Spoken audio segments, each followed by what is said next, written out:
உங்களை வெட்கப்படுத்துவதற்கு, உங்களை ஒன்றுமில்லாமல் ஆக்குவதற்கு, உங்களை பேரை கெடுப்பதற்கு ஒரு கூட்டம் உங்களுக்கு எதிராக செயல்படுதுன்னா, சகோதரியே சகோதரனே பயப்படாத.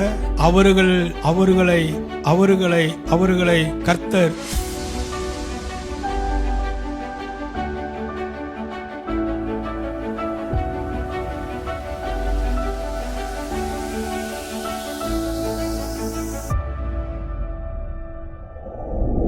ஏசாயா புஸ்தகம் 15 வாசிங்க. 54:15. இதோ உனக்கு விரோதமாய் கூட்டம் கூடினால் அது என்னாலே கூடுகிற கூட்டம்.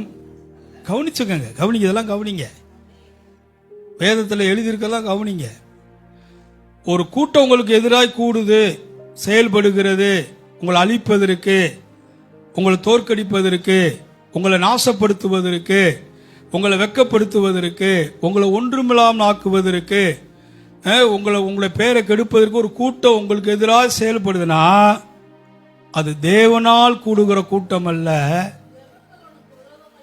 அது சாத்தானால் கூட்டப்படுகிற கூட்டம்.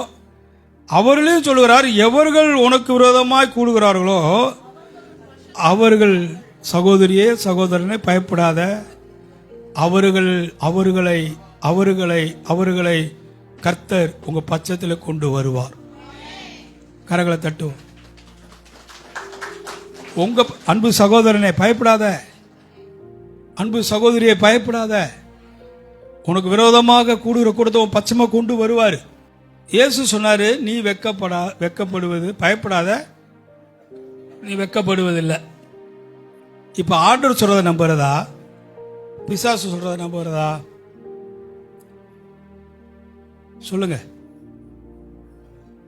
யார் சொல்றத நம்புவீங்க? நீங்க இயேசு சொல்றதை நம்புவீங்களா, பிசாசு சொல்றதை நம்புவீங்களா? பிசாசு சொல்றது சில நேரம் நடக்கும்.